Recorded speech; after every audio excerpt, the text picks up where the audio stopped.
Good morning, Drunken Fumble. Welcome to the Week 5 edition of the Commissioner's Address. There's lots of good football on this weekend. I hope everybody get a chance to watch some. Probably not as much as myself, but that's okay. I am liking the unemployed life for hopefully one more week here. It sounds like I'll be going to work for Western Financial Group starting next week. I'll be in Calgary for 3 months doing training, so that will be almost a kind of a mini vacation. I'm going to stay with David down there, so I'm excited. As for the Week 5, we had the stimulus package this week. I want to thank you everybody for participating. I think we had one guy that couldn't set their new player in because the trade didn't go through in time, and one person didn't make a trade. But I think he was playing Jesse, so I don't think it mattered a whole bunch. But I want to thank you for participating in that. I don't know if we're going to do it again in the future. I think it went well.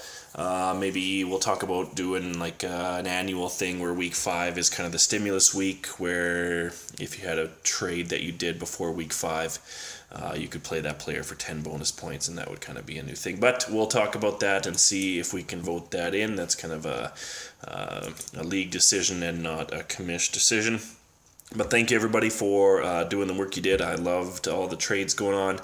I don't even recognize my team anymore. I can't remember who's on my team. I've acquired like 8 players through trade and another like 7 through waiver wire. So I think I have 2 players or 3 players that are still on my team from the actual draft.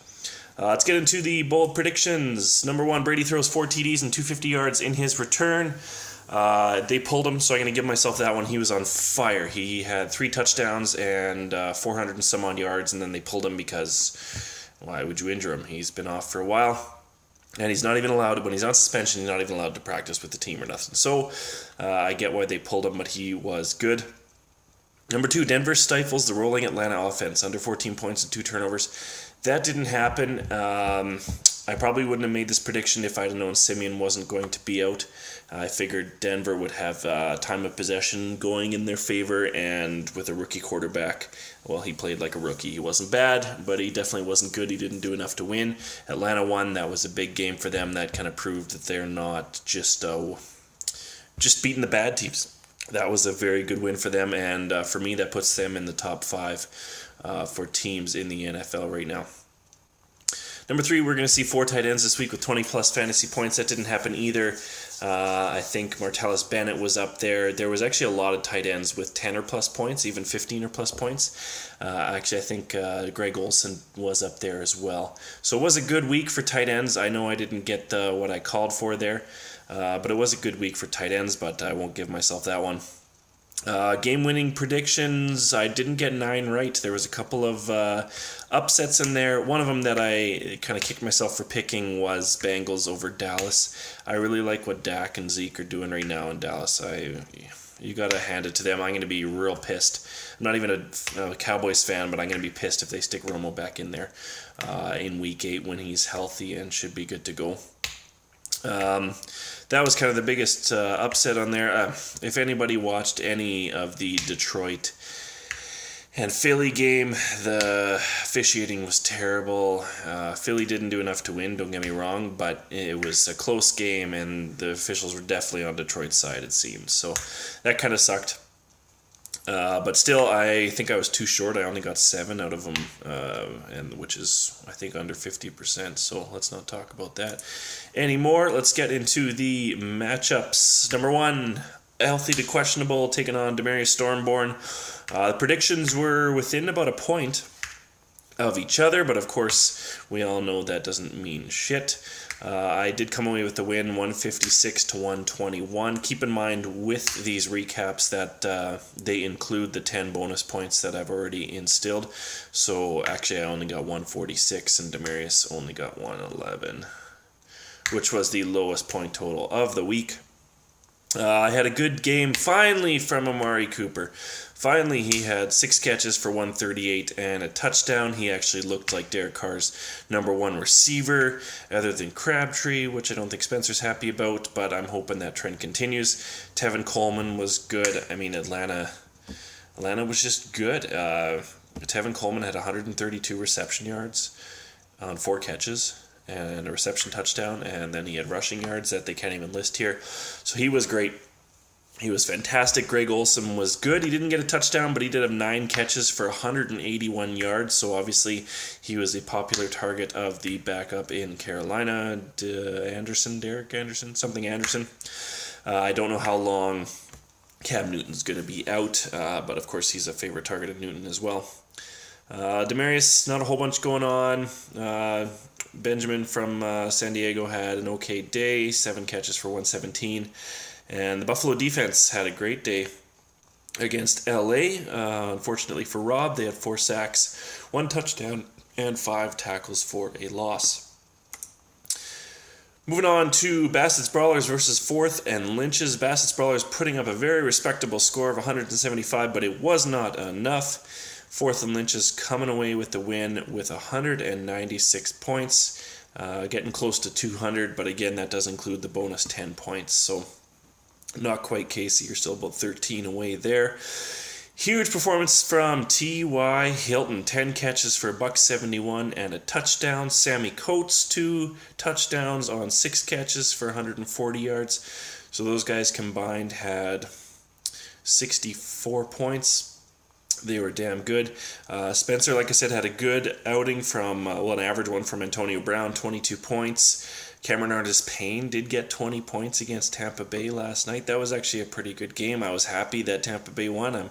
I'm a bit of a Winston fan. So Mariota had a big game against Miami. I thought Miami was going to maybe throw Mariota out of the park on that one, but Mariota had 3 passing touchdowns and rushing touchdowns. He was very, very good. Lots of bye week fantasy-related players, relevant players on bye week this week, and it certainly looks like it on the benches of both of these teams. There is about 20 points combined on the benches of these two teams, with people injured as well as putting up goose eggs for being on bye week. So that definitely affected me this week as well. Luck Gurley against Atlanta Falcons. Atlanta Falcons improving to 4-1 with a 161-136 win over Rob's Luck Gurley's. In the win, Zeke, like I said, Dallas, Dak, and Zeke are rolling. They're the future faces of that organization. Zeke had 134 rush yards, 2 touchdowns, and 37 reception yards. At one point, at about 3/4 of the way through the game, he was averaging 12.5 yards per carry. He had 10 rushes for 125 yards, which is just obscene. Le'Veon Bell, 9 catches, 88 yards, as well as 66 rush yards. So that 1-2 tandem for Atlanta Falcons is going to be hard to stop in the future for the rest of this year. Zeke and Bell, that's a good way to start. Jordan Reed has his big weeks. Will Fuller was quiet. He had 1 catch for 4 yards. Of course, that was against the Minnesota defense. Who can blame him? But he's been a fantasy beast this year.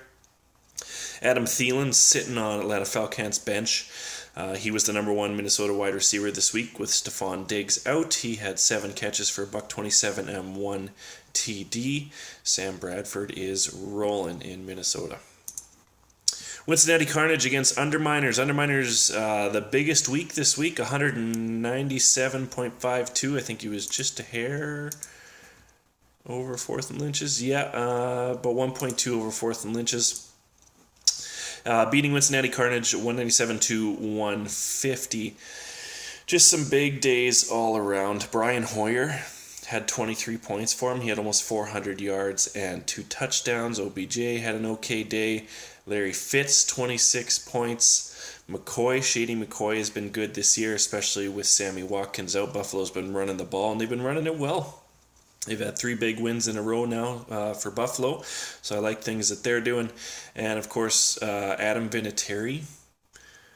I don't know if anybody saw this, but he had 2 field goals over 50 yards, 2 field goals over 40 yards, and 1 field goal over 20 yards for a 23-point day. I didn't see that before just now, which is just unreal. Tom Brady had just shy of 30 points before they pulled him, and the Minnesota defense, 4 sacks, a return touchdown, 4 tackles for a loss. That's good for 24 points. So Minnesota defense has been unreal for Underminers, improving them to 4-1, and Cincinnati going back to 2-3. Killjoys against Waiver Wire. This was a good matchup. I enjoyed keeping an eye on this one all weekend. Waiver wire finally getting the win. They improved to 1-4, moving them finally out of the basement. They are in 11th spot. In the win, Derek Carr had a decent day, 23 points. Jimmy Howard, I think his first name is Jimmy, the Chicago backup running back, had 25 points. Dak Prescott, 17 points, not a huge fantasy day, but his passer rating was good. He's a good quarterback. He had 227 yards, a rushing touchdown, and a passing touchdown. Good day all around.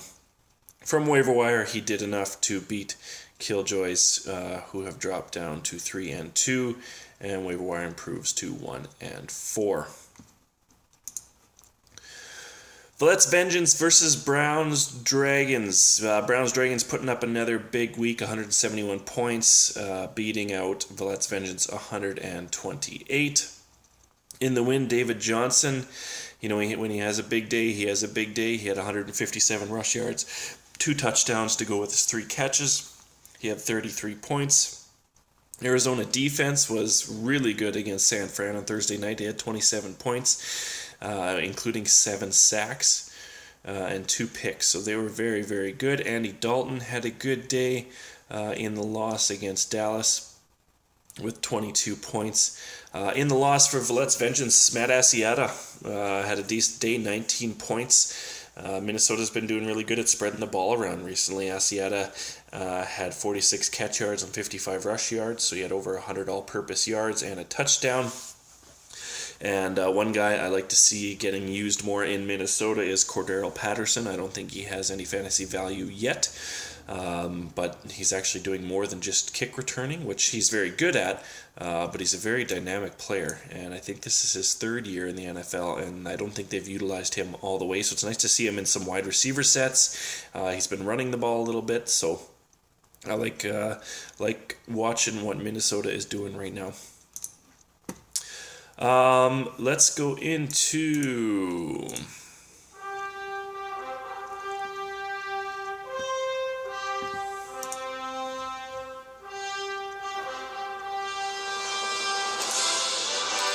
Superman of the Week. Finally, we have to give it to him. The waiver wire getting his first win. He was the last winless team, and he finally gets it. Resulting in Killjoy's demise, 156 to 138. Waiver wire was pretty excited. He even sent us that lovely GIF over the messenger, which was just super. He had good performances kind of all around. He had a solid day.